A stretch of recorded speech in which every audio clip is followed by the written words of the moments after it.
வணக்கம், நான் உங்கள் மணியன் கோபி. இன்னைக்கு இந்த வீடியோவில் நம்ம வந்து ஒரு காப்பிரைட் பப்ளிக்காக மாறுறதை பற்றி தான் பார்க்க போகிறோம். நம்ம சேனலில் ஏற்கனவே நம்ம intellectual property rights, copyright, patent, trademark பற்றிலாம் நம்ம டீட்டெயிலாக பார்த்துருக்கோம். ஒன்று என்னென்னங்கிறது. ஸோ காப்பிரைட்டுங்கிறது என்னன்னா ஒரு ஆர்ட் ஃபார்மோடைய ப்ரொடெக்ஷன். நீங்கள் ஏதோ ஒன்று கண்டுபிடிக்கிறீங்க, நீங்கள் வந்து ஒரு ஆர்ட் ஒன்று உருவாக்குறீங்க, ஒரு படைப்பு இருக்குது, ஒரு கலை படைப்பு இருக்குதுன்னு சொன்னால் அதை வந்து பாதுகாக்கிறதுக்கான ஒரு சட்டம் தான் வந்து காப்பிரைட்லான்னு சொல்லிட்டு. ஸோ அப்படி அமெரிக்காவில் கொண்டு வரப்பட்ட ஒரு ஆர்ட் ஃபார்மோட காப்பிரைட். அந்த காப்பிரைட்டுங்கிறது என்னன்னா இத்தனை வருஷம் தான் வந்து ப்ரொடெக்ட் பண்ண முடியும், வேற யாரும் அதை யூஸ் பண்ணக்கூடாது, நான் மட்டும் தான் அதில் வந்து சொந்தம் கொண்டாட முடியும், நான் தான் அதுக்கு பணம் சம்பாதிக்கணும் அப்படிங்கிறதுக்கு ப்ரொடெக்ஷன் வந்து எவர் லாஸ்டிங் கிடையாது.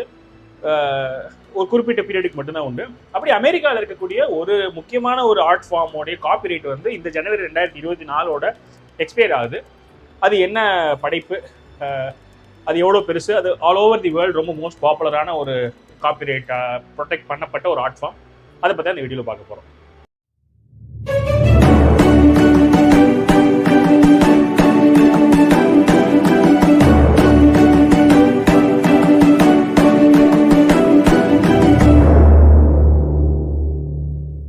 ஸோ அந்த ஆர்ட் ஃபார்ம் என்னன்னு கேட்டிங்கன்னா Mickey mouse. So Mickey mouse அப்படிங்கிற வரைபடம் வந்து எப்போ முதல்ல கிரியேட் பண்ணப்பட்டுச்சுன்னு கேட்டிங்கன்னா 1928. ஸோ கிட்டத்தட்ட 95 இயர்ஸுக்கு முன்னாடி வந்து அந்த ஆர்ட் ஃபார்ம் வந்து கிரியேட் பண்ணப்பட்டிருக்கு. இன்ஃபேக்ட் அதுக்கு பின்னாடி உள்ள ஒரு கதை என்னன்னு கேட்டிங்கன்னா ஒரு ரேபிட்டோட படம் தான் வரைஞ்சிருக்கிறாங்க. அதை வந்து என்ன பண்ணியிருக்காங்கன்னு சொன்னால் இன்னொருத்தர் அதுக்கு முன்னாடி இப்போ காப்பிரைட் வாங்கிட்டாரு. ஸோ அது ஒரு டிசப்பாயின்மெண்ட்டில் சரி போயிடுச்சே, அதோட என்ன பண்ண வேண்டாம், நம்ம வந்து விரக்தி அடைய வேணாம்னு சொல்லிட்டு திரும்ப வந்து மிக்கி மவுஸ் வரையப்பட்டு அந்த மிக்கி மவுஸ்க்கு காப்பிரைட் வாங்கியிருக்காங்க.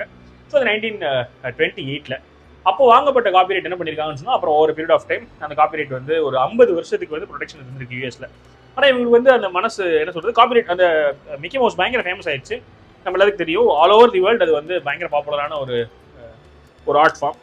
அந்த மிக்கி மவுஸ்க்கு 50 வருஷத்துக்கு அப்புறம் என்ன பண்ணுறாங்கன்னா அவங்க வந்து அதை எக்ஸ்டெண்ட் பண்ணிக்கிறாங்க.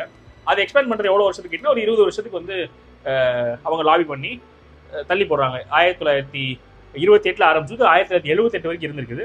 அப்புறம் திரும்ப அது வந்து 1997 வரைக்கும் அதை என்ன பண்ணியிருக்காங்கன்னா எக்ஸ்டெண்ட் பண்ணியிருக்காங்க.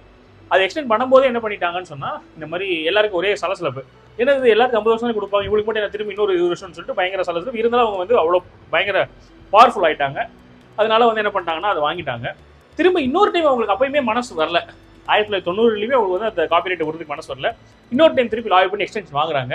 அப்போ கிட்டத்தட்ட அந்த எக்ஸ்டென்ஷன் பேரே வந்து மிக்கி மவுஸ் ப்ரொடெக்ஷன் லா அப்படின்னே ஊருக்குள்ள எல்லாருமே பேசுகிற அளவுக்கு அப்சர்டாக இருக்குன்னு சொல்லுவாங்க. யாருக்குமே அது கிடைக்காது, இவங்களுக்கு மட்டும் கிடைக்குது அப்படின்னு சொல்லிட்டு.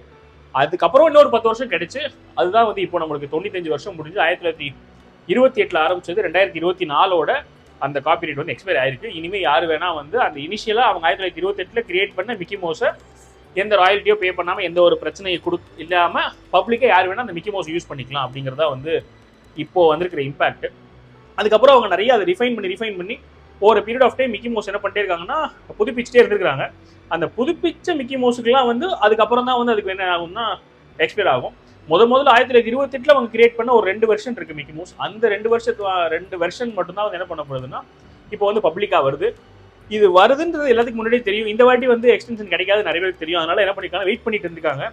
இப்போ இது எக்ஸ்பயர் ஆன உடனேயே அந்த மிக்கி மவுஸை வச்சு ஒரு பேய் படம் ஒன்று ரிலீஸ் ஆக போகுது. அதோட ட்ரைலருமே ரிலீஸ் பண்ணிட்டாங்க அதுக்குள்ள. அப்போ ஆல்ரெடி ரெடி பண்ணி வச்சிட்டாங்க, எப்போ இது வந்து என்ன சொல்றது பப்ளிக் ஆகும் அப்புறம் ரிலீஸ் பண்ணலாம்னு சொல்லிட்டு. அதோட ட்ரைலர் வந்துருச்சு, இப்போ அந்த பேய் படம் வரப்போகுது.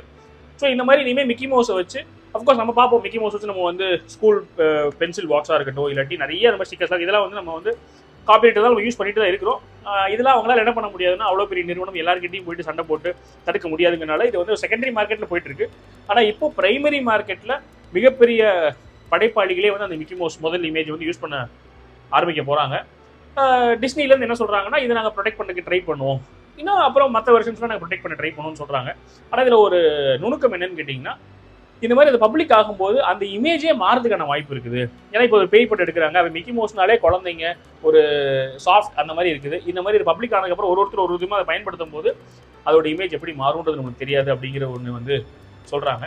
இது வந்து எனக்கு பயங்கர இன்ட்ரெஸ்டிங்காக இருந்துச்சு. நம்மளுமே காப்பிரைட் இன்டெலெக்சுவல் ப்ராப்பர்ட்டி ரைட்ஸ் பற்றி நிறையா பார்க்கறதுனால இந்த கேஸில் பற்றி சொல்லணும் அப்படின்னு தான் நினச்சேன். இது உங்களுக்கு இன்ட்ரெஸ்டிங்காக இருந்துச்சுன்னு சொன்னால் நீங்கள் கமெண்ட் பண்ணுங்கள். மேலும் இந்த மாதிரி நான் வந்து finance related, money matters related video சந்திக்கிறேன்.